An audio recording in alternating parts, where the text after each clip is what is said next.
If you like fighting giants and want to have a fun time blowing everything up with tons of damage that gives enemies whiplash, then survival mode is perfect because it's a do what you want free ride mode kind of thing where it's easy to become powerful. And even if Permadeath turned the free ride into something extreme, it should still be as easy as something like Hello Kitty. At least not as extremely disturbing as the moment when I said Hello Kitty's Permadeath adventure too quickly.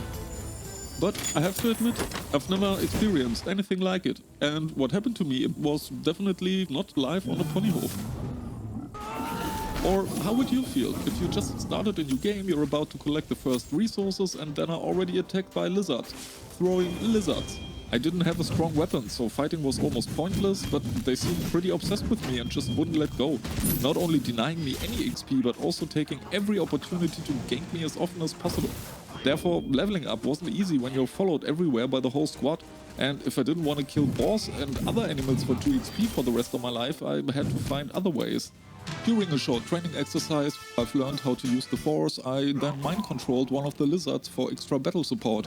So we cleared some camps, had some fun, and after I leveled up a couple of times, I was finally ready to take on the first giant. But at the very last moment, when all I had to do was to finish it with one last death blow, that freaking troll kill steals it. 0 XP, only a fraction of the loot, but at least I was still alive. So I crafted a boat, sailed for 2 hours and finally got assassinated kamikaze style by a ninja werewolf. That settled it. My task was clear now. And I already knew what I had to do. I just had to think of a way to do so much damage that I could melt giants like butter and didn't have to worry about anything except death. Just kidding. Damage solves everything. Also, it should be easy to do, not too risky, and preferably as early as possible, so that afterwards I can simply mow everything on my way instead of having to be humiliated all the time like the very last Feuerhorse. And I have to say, I came up with some pretty exciting ideas, which in the end turned out to be... Some of them were structured around the basic concept of figuring out how to open a portal to a secret realm where I could easily farm thousands of XP doing a couple of cow runs. The truth is less exciting, and what I actually did was the least it took to be able to buy 6 soul power runes on day 3. Mostly this was possible thanks to the amazing So Blessed starter kit, which is hands down the best and only one you'll ever need. Completely unrelated to this, now follows a short commercial break. This video is sponsored by So Blessed starter kits. Are you tired of being chased while low on health and mana? Even too slow to escape? Not anymore.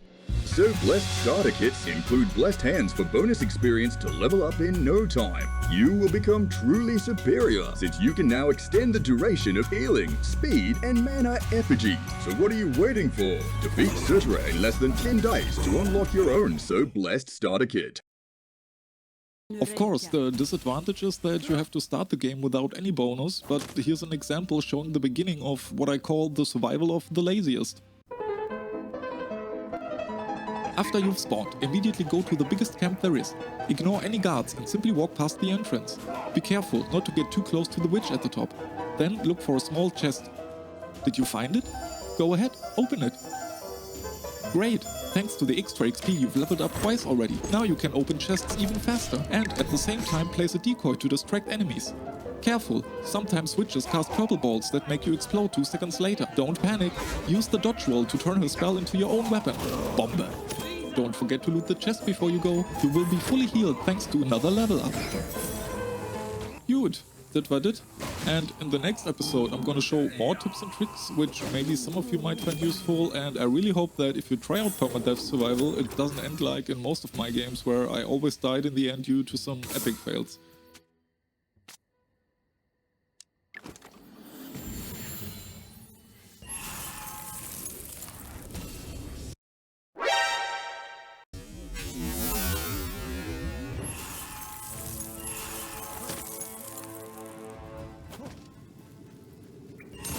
Hello, darkness, my old friend.